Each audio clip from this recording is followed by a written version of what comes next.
Zee 24 तास एक पाऊल पुढे तो मिळालेला आहे, जो काही थोडाफार मिळालेला आहे तो. त्यामुळे कायदे करणं आणि पॉलिसी डिसिजन करणं हे अत्यंतिक आवश्यक आहे. पण ते केवळ करून भागणार नाही, ते चालवण्यासाठी जी राजकीय इच्छाशक्ती दाखवायला पाहिजे आणि ती राजकीय इच्छाशक्ती संपूर्ण प्रशासन, शासन आणि समाज म्हणून, प्रसिद्धी माध्यम म्हणून, स्वयंसेवी संस्था, संघटना म्हणून आपण सगळेजण एकत्रित काम करत असताना जे लोक या गोष्टीला विरोध करतात की जे लोक या गोष्टींच्या विरोधामध्ये भूमिका घेतात त्यांच्यावरती कारवाई होणं आवश्यक आहे. खरं म्हणजे अंमलबजावणीचा मुद्दा सगळ्यात महत्त्वाचा आहे. कारण इतक्या केसेसमध्ये ज्या वेळेला निर्दोष मुक्तता होते आरोपींची, दरवर्षी महाराष्ट्रामध्ये 1000 रेप केसेस दाखल होतात आणि त्यातल्या कित्येक केसेस ह्या निर्दोष मुक्त होतात. जर त्या निर्दोष मुक्त होत असतील तर त्याचा लीगल रिव्ह्यू झाला पाहिजे आणि तो कुणामुळे निर्दोष मुक्त झाला हे आम्हाला कळलं पाहिजे. आणि ज्यांच्यामुळे जे जबाबदार आहेत, खोटी केस दाखल झाली होती का, एव्हिडन्स नीट पुटअप झाले नाहीत का, ऑफिसरनी नीट काम केलं नाहीत का, सरकारी वकिलांनी काही केलं नाही का, न्यायाधीशांचं काही चुकलं, हे त्या यंत्रणेकडून समाजाच्या समोर आलं पाहिजे आणि त्यांच्यावरती कारवाई झाली पाहिजे. तरच स्त्रियांना कॉन्फिडन्स येईल आणि मग मोठ्या प्रमाणावरती गुन्हे दाखल होतील आणि स्त्रियांना न्याय मिळतोय असं कळलं तर जे गुन्हेगार आहेत त्यांच्यावरही आपण वचक निर्माण करू शकू.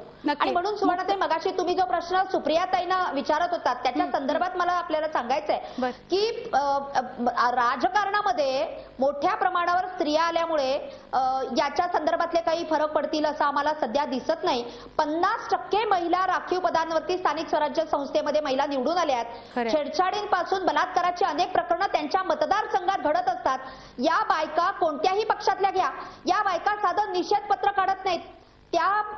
ज्या बाईच्या संदर्भाने अन्याय झाला तिला साधं जाऊन आपली मतदार म्हणून भेटायचे संवेदनशीलता दाखवत नाहीत किंवा ज्यांनी कुणी हे केलं किंवा जे कुणी कारवाई करणार आहे त्या प्रशासन यंत्रणेला एक आपल्या घरून साधा फोन करत नाहीत. किंबहुना आपल्या नवऱ्याच्या प्रेशर खाली येऊन आरोपींना वाचवण्यासाठी हे पुढे येतात.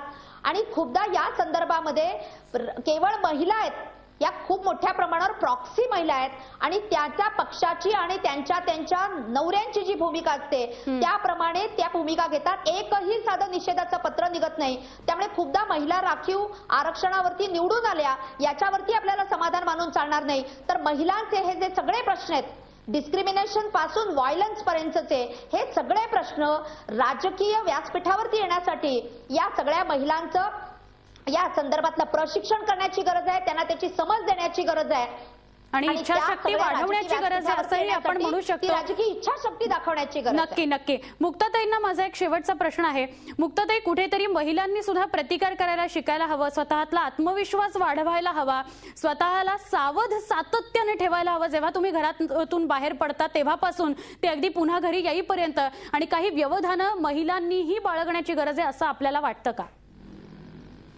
हो, हे तर करायलाच पाहिजे. म्हणजे तातडीने तिला तिची मानसिकता पाहिजे की माझ्यावर कोणी हल्ला केला तर मी त्याला प्रतिकार करू शकते, हा पहिला मुद्दा.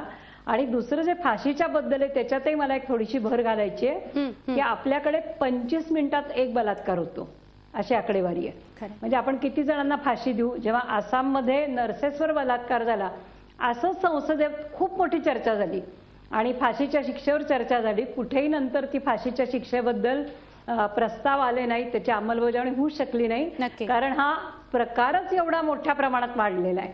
नोकऱ्या नाहीत, परिसर आहे का बायांना खेळायला, मोकळेपणाने वावरायला? म्हणजे स्त्री पुरुष मैत्रीचे, सहकार्याचे काय पदर आहेत याच्याबद्दल काही मोकळं वातावरण काही ठेवलंच गेलेलं नाहीये आणि ते पण करण्याची खूप गरज आहे.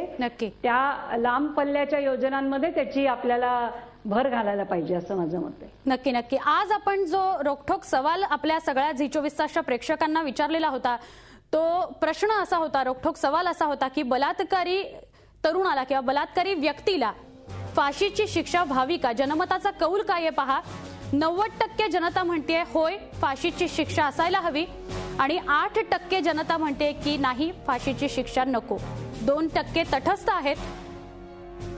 हा जनतेचा कौल आहे आणि त्यावर गेल्या 1 तास आपण चर्चाही करत होतो. आपल्याबरोबर मुक्ता मनोहर आणि वर्षा देशपांडे आणि सुप्रिया सुळे सुद्धा सहभागी झालेल्या होत्या. मुक्ताताई आणि वर्षाताई, आपल्या दोघांचेही धन्यवाद. या महत्त्वपूर्ण अशा संवेदनशील विषयावर आपण आपली मतं मांडलीत.